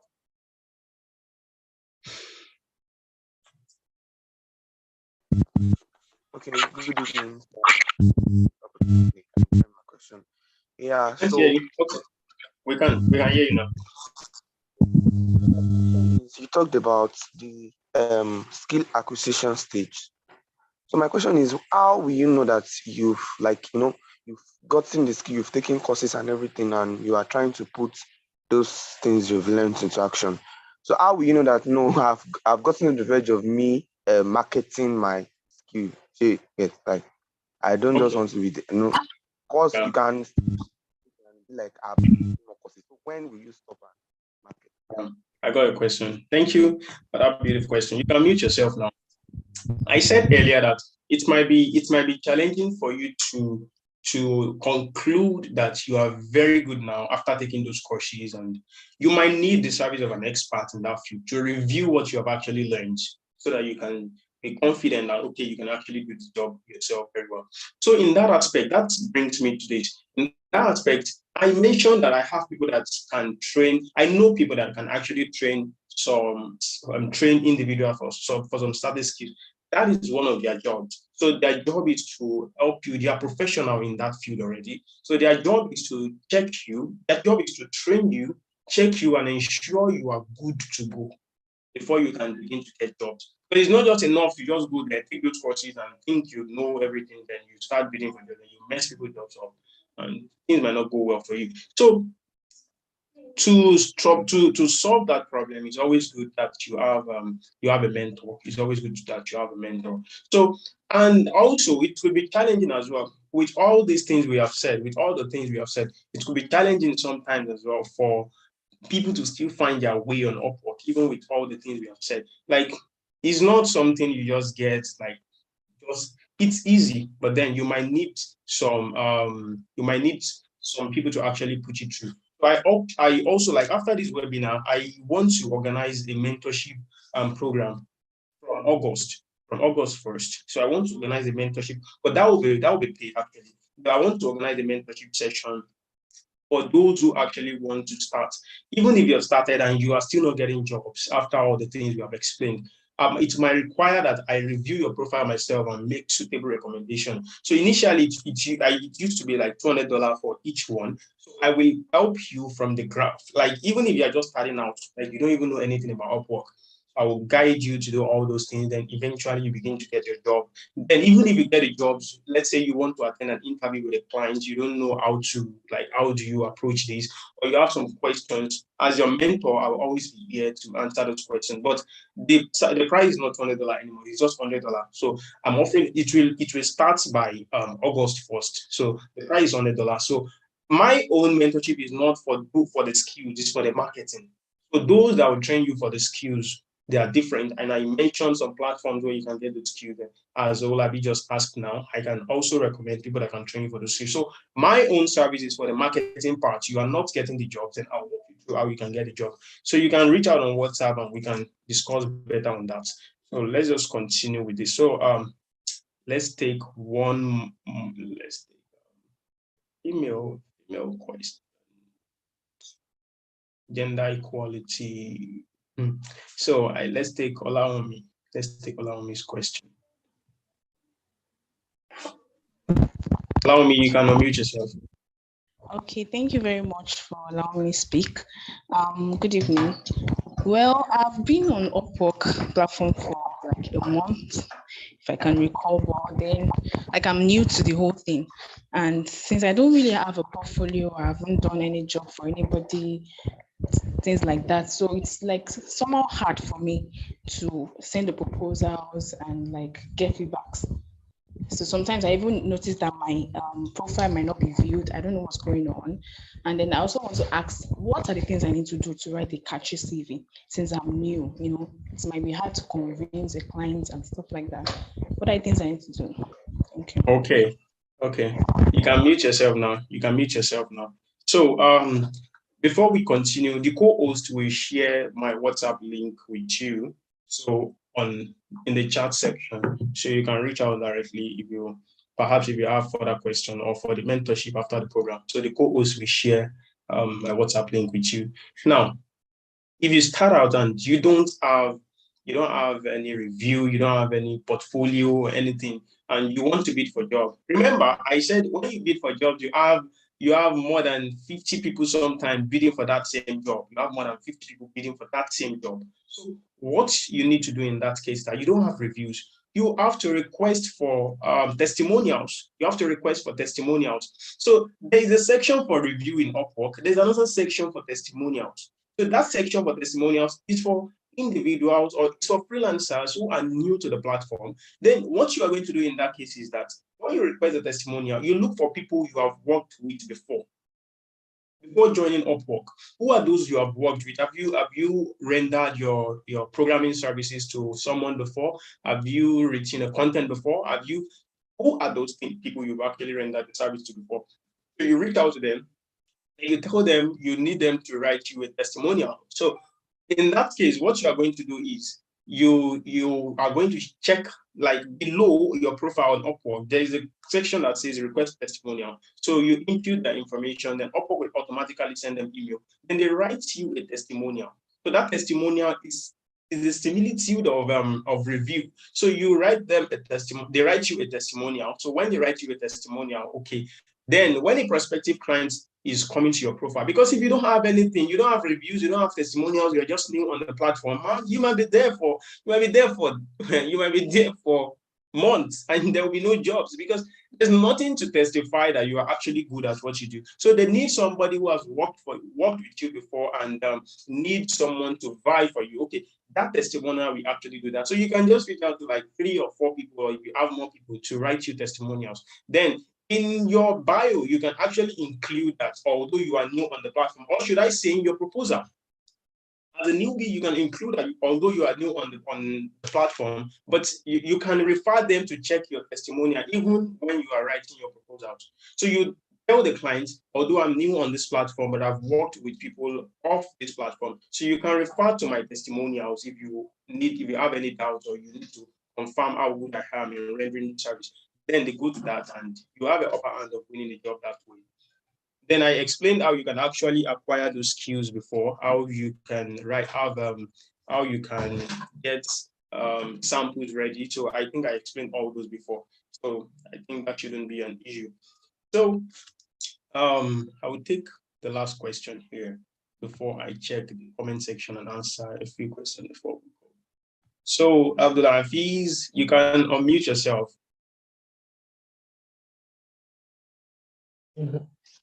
Good evening, everybody, and thank you for the opportunity. Most importantly, I want to appreciate the speaker, Mr. Olani. It has been an impressive session, and of course, I really appreciate the support and the tenacity to get people encouraged, and of course, get us employed. They said Nigerians are not employed, but of course, thank you. So I actually have two questions. One have been answered kind of because I was of the opinion that, okay, fine. Some of us are new to this platform. I mean, the freelancing and, we actually need some people to guide or probably a mentorship session or like a kind of guide, of course, somebody that can actually walk you through the path. But thank you that, of course, you mentioned that. The other question I'm having is, although I know you actually concentrate on the session actually concentrate on content writing, which, there are some other people that are involved in technical writing, software development, graphics, and some other stuff like that. So I want to ask about tracking. Like, how do you track your job? Like the best options for you to track your job or something like that. So I believe you understand what I'm trying to say. So you can, of course, enlighten us more on the tracking and the best practice for that. Thank you. Okay. If I get your question right, by tracking, you mean tracking the jobs you do for hourly jobs? God bless you. Thank you. I didn't mention that. Okay. Thank you for that. You can mute yourself. So on Upwork, you have two options. In fact, you have three options when it comes to payment, as I mentioned earlier. The first option is that you get paid with a fixed price. Like the client tells you, okay, this is the exact amount we are going to pay for this job. Then if you see that that's a fixed job, you don't need to track anything. The second option is that the client allows you to work and report how many hours you spent doing that job. So if you are from the West, I mean, if you are from European countries, if you are from America, then you will understand this concept of hourly rates. So like in Nigeria, for instance, we have minimum wage, which is how much you get paid every month, the minimum amount you get paid every month.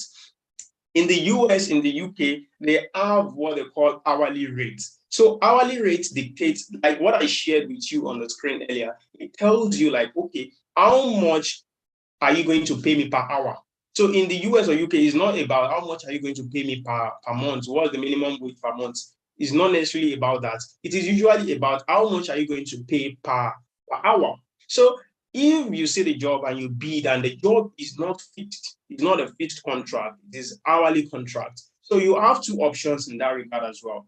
You can log in your hours manually. If the client doesn't tell you to use tracking method, you can log in your hours. All the hourly jobs I've done, I usually log them per hour. Like I usually log them hourly. I don't use a tracking method. I usually log them. But the implication of logging hours is that if you don't scrutinize your clients well, you don't know the clients well enough, then it can be challenging for you because you can have issues at the end of the day. The client might choose not to pay you. But if you track and there's no evidence, do you do the work? there's no evidence. But if you use tracking method, if you track your payments, Upwork will track how many hours you spend on the job themselves. It's not you coming to report that you spent 10 hours on a job. Upwork will track the hours you spent on the job. As you are working, the time is reading. So as you're working on your device, the time is also reading on Upwork. Okay, this person is actually working. Is actually, so when you are done, the time stops as well. So that way, there's no mago, like we used to say in Nigeria. So there's no dabaru. So there's no mago for you. So nobody gets cheated and you get paid eventually. So before you start a contract, you can ask your client, do they want you to, or should I say, if the client, well, you can ask, do they want you to track the time, or you can just report the time. And sometimes, in fact, you can negotiate before you even start the job. I think that's even safer. To directly answer your question, I think that's safer. You can negotiate with the client directly. This job, but before you negotiate that, make sure you've read the job posting very well and you understand very well. Because sometimes you get the job, and when you start, you see you are going to spend more time than you expected. So make sure you understand what you want to do. Then tell the client, I've gone through your job and I'm going to spend this hour on your job. Ensure there's an agreement. So if the client agrees that, okay, you can go ahead, you said you're going to spend 20 hours on my job. Very good, we agree. Then when you are done with the job, you submit, the client likes it, then you log in your 20 hours. Then Upwork will automatically release your money to you. So I think that's the best method. Negotiate with your client. There are different methods. You could use the manual, you could use the tracking method. I've not used the tracking method before. You could use the tracking method. You can negotiate. How long will it take? That's the method I used to prefer, so that there won't be disagreement. Oh, you log this. No, I'm going to write your content and it's going to take me 5 hours. And this is how much I'm going to charge you per hour. Do we agree? We agree. Then let me continue with the job. You get that.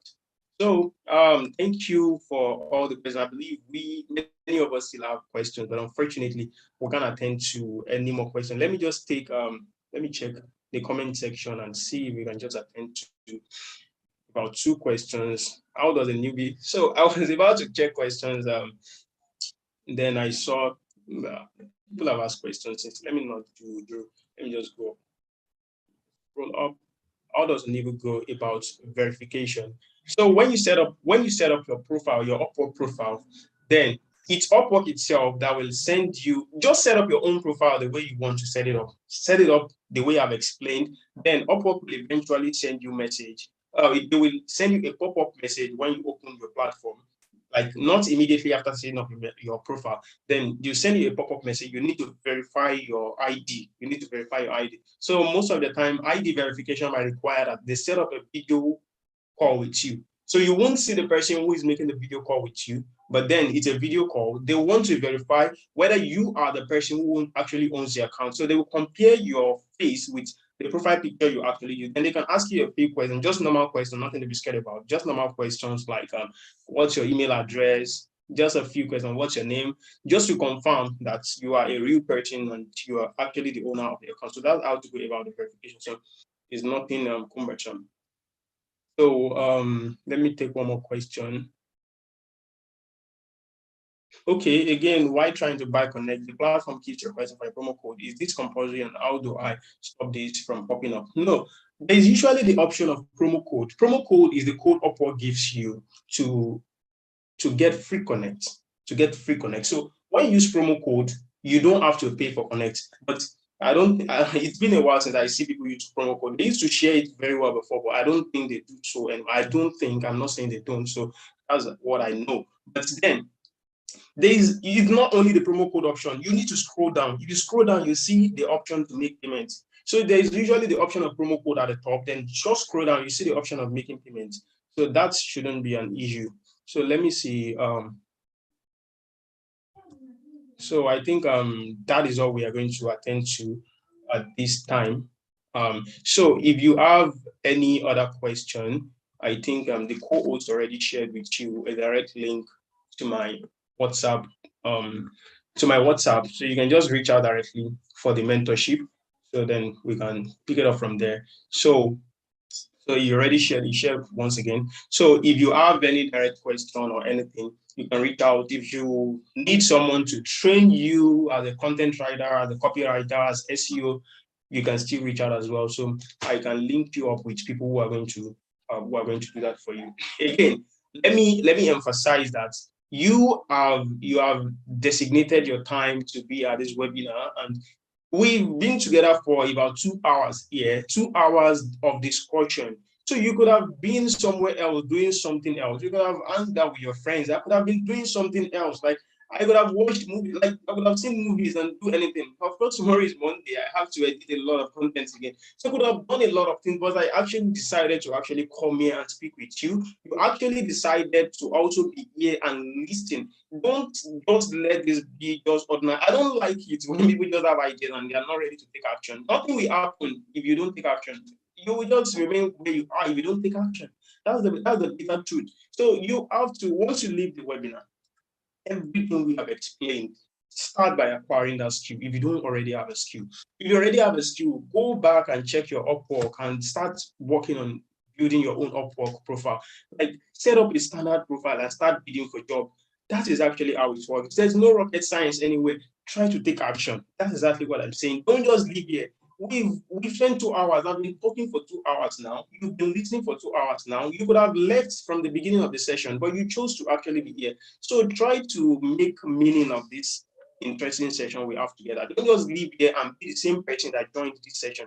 Leave here and be a totally different person who is actually ready to change his or her own freelance career by taking reasonable action. Don't just get all the information in your head.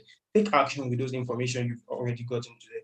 So at this juncture, we are going to call it a day. So if you have any questions, you can reach out to the direct WhatsApp link that has been shared with you.